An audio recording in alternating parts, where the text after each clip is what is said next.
بسم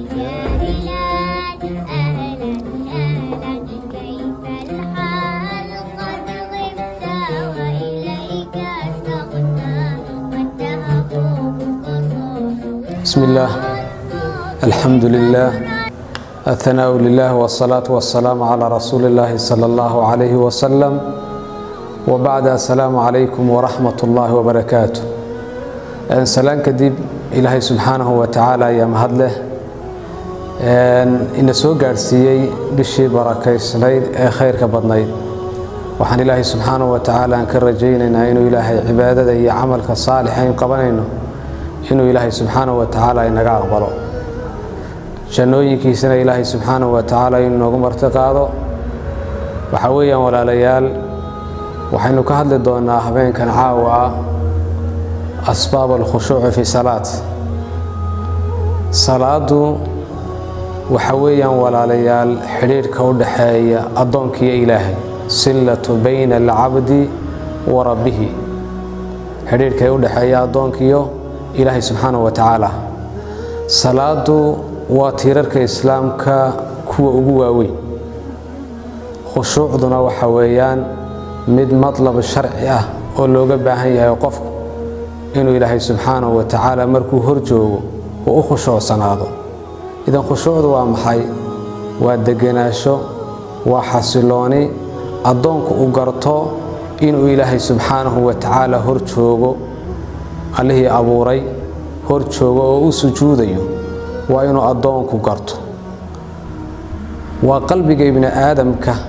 oo dareema inuu eebihi weyna ee abuuray uu hor joogo sidaa darteed shaydaanku markuu ballan qaaday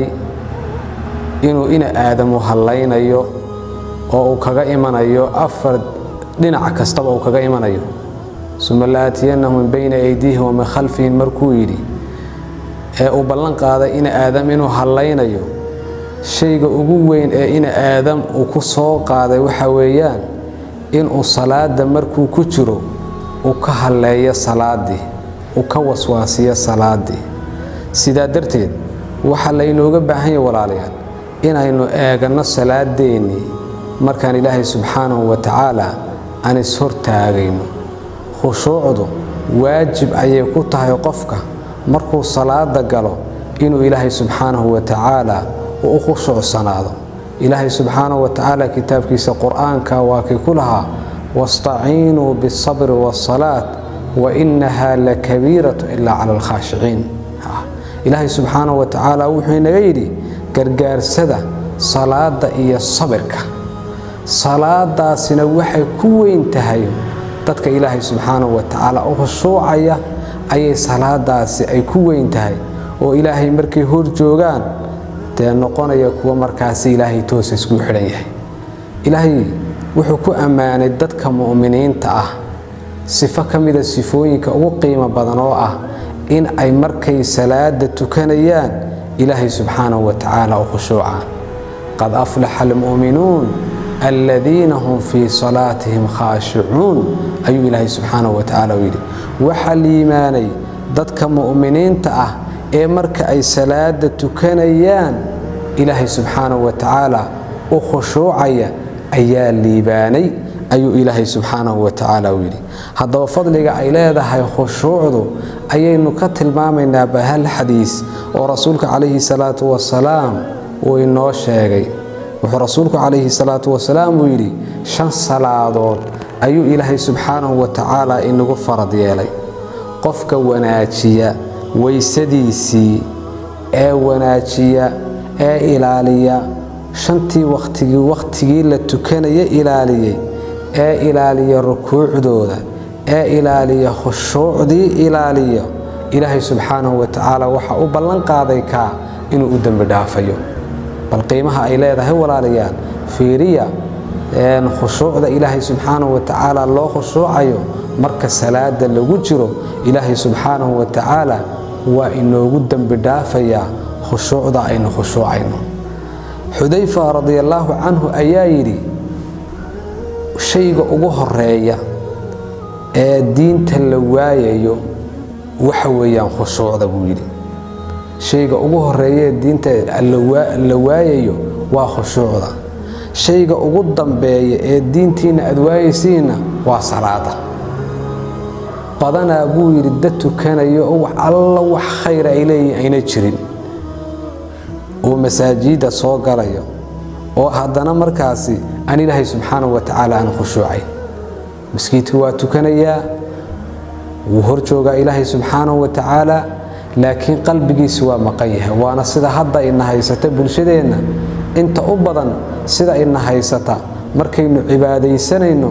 waxaynu ku wada fawjigannahay meel kale ayaynu ku wada maqannahay oo ilaahay subxaanahu wa tacaala inaan hor joogno maba xasuusanayno kamana warhayna salaadeenna sidaa darteed ayuu Xudayfa yidhi shayga ugu horeeya la waayo diintiina waa khushuucda shayga ugu dambeeya la inaga qaadayaad waayisiina waxa weeyaan waa salaadii buu yidhi marka salaadaasi in markaasi la ilaaliyo oo khushuucdii la ilaaliyo laana waa ruuxdii salaadu hadday khushuuc weydo salaad maaha waa qof foorfoorsaday oo kacay oo dhaqaaqay uu noqonayaa laakiin adoonku markuu ilaahay subxaanahu wa tacaala ku xidhan yahay ee qalbiga ilaahay subxaanahu wa tacaala ku xidhan yahay waxa cibaadadii yeelanaysa macaan iyo ladda ayay yeelanaysaa adoonkii inuu sujuuda ku sii jiro sirqiyaamka ku sii jiro ayaa markaasi ay noqonaysaa waxa weeyaan walaalayaal bal waxaan istul taagaynaa asbaabaha iyo markaasi keena in uu qofku salaada ku khushuuco maadaama khushuuci qiimaha ay leedahay oo fadliga ay leedahay waxyaalaha keenaya in uu qofku khushuuco maxay tahay kow qodobka u horeeya waxa weeyaan waa inuu qofku markuu khushuucayo salaada oo khushuuceega waxa weeyaan